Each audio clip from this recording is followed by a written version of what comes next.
The media reaction to the release of thousands of Dr. Anthony Fauci's emails via FOIA going back to the early days of the pandemic has been as revealing as the emails themselves. BuzzFeed News, who requested the emails via the Freedom of Information Act, ran this headline saying, Anthony Fauci's emails reveal the pressure that fell on one man. And some cable news hosts did not even press Anthony Fauci for more information about what he knew, when he knew it, what data he was pointing to. In fact, not only that, some actually spent the interview praising him. Here's MSNBC's Nicole Wallace. The true mark of someone is if they look good, even when their personal emails come out. So you pass the test that very few of us would pass. All right, let's welcome the panel in. We've got Karen Turk today, political commentator behind the headlines. Good to see you. Mark Halperin is here, political analyst, as well as Rebecca Walser, tax attorney here. Well, let's start with you, Karen, on this. You heard Nicole Wallace, one of the first ones to score an interview with Dr. Fauci after the dump of all those emails. Is that the way that interview should have been conducted? Absolutely not, but none of it's surprising. Just reading the headlines today in the mainstream outlets that are covering this love affair with Dr. Fauci is just going to go on, and they're not even going to pay attention to any of the facts. When you look at the emails that came out, we're talking about 3,200 emails. In February, all of the emails were heavily redacted. It doesn't take a genius to figure out that they were redacted for a reason.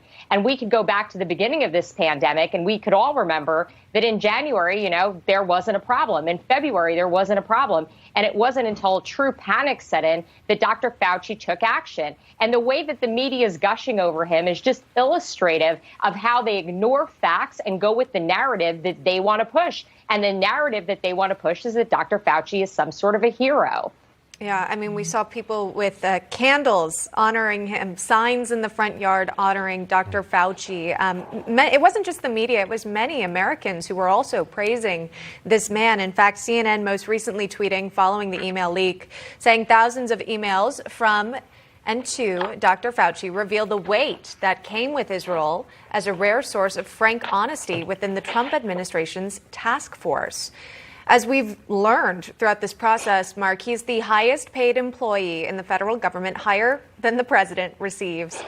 Is this appropriate for how the media is covering a man who's offered different advice within his internal emails compared to what he's preached publicly? Well, Emma, not just that he's been inconsistent, but he's extraordinarily powerful. He's been in this bureaucracy for a long time. He's learned how to survive and thrive, in part by getting positive media coverage. And I think the lack of skepticism, the lack of interest in some of the questions raised by the emails is not surprising, in part because Dr. Fauci has cultivated the press, particularly in Washington, for a long time, but also because as he has become an enemy of many on the right, the left has, based on the way our tribal political culture works, the left has rallied around him even more. Rebecca Walser, your thoughts on that? The email release. Obviously, the media is still not curious about the emails propping him up. Your thoughts on it?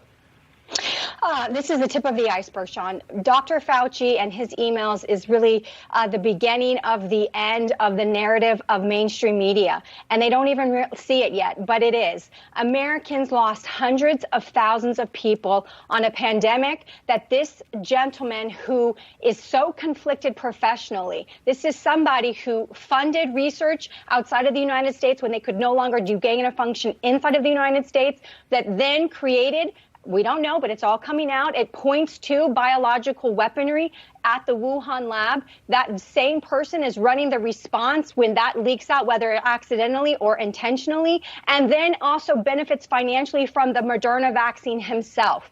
For the media to continue this subterfuge of fakeness. I mean, to just address Senator Rand Paul alone when he called out the gain of function research and Dr. Fauci denied it under oath, speaking to Congress, when we see that the emails talk specifically about gain of function research as soon as it was coming out in the press. So this is the beginning of the unveiling and the awakening that I've been talking about. And the media needs to accept that it's going to come out and America is not going to be fooled. 2 + 2 does not equal 5 this time. It's not going to work. Fauci, of course, being asked about this and following the published emails here, he's changed course, as we know, throughout the pandemic. We've covered it so many times on this program, talking about mask wearing guidance, herd immunity as well. Now also the lab leak theory after dismissing it early on, quite frankly. Here he is defending these changing views. Listen to this. Science is a dynamic process. So something that you know in January, you make a recommendation or a comment about it. But as you get more and more information, the information leads you to change, because that's what science is. It's a self-correcting process. Karen Turk, is that an acceptable response to you? Would you have liked to heard from a second opinion? Yeah, I mean, I would like him to give real opinions. I would like him to actually stay consistent, and that's an impossibility, because what he's trying to do right here is just pivot his way right out of the mistakes that he made. And he's very successful at doing that with the mainstream media having his back. He's able to pivot out and just change the story and change the narrative, and saying that, science is something that shifts, and that, the opinion you had back in January is going to change. How ironic that is, when, in fact, his opinion did change, because in January, again, there wasn't going to be a problem. This didn't affect the American people. And how quickly the mainstream media has forgotten about the history here. In so many ways, there's been this way to erase history in the United States. And this story in particular is really evident of that. Let's just erase the history, ignore the facts. Let him go ahead and twist the narrative to suit his own personal agenda,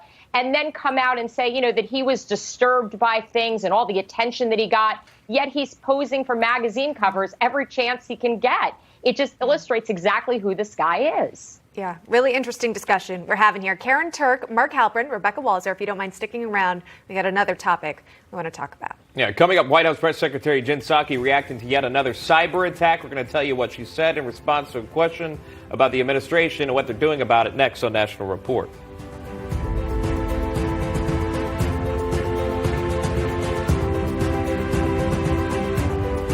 Closed captioning brought to you by Pray.com, the #1 app for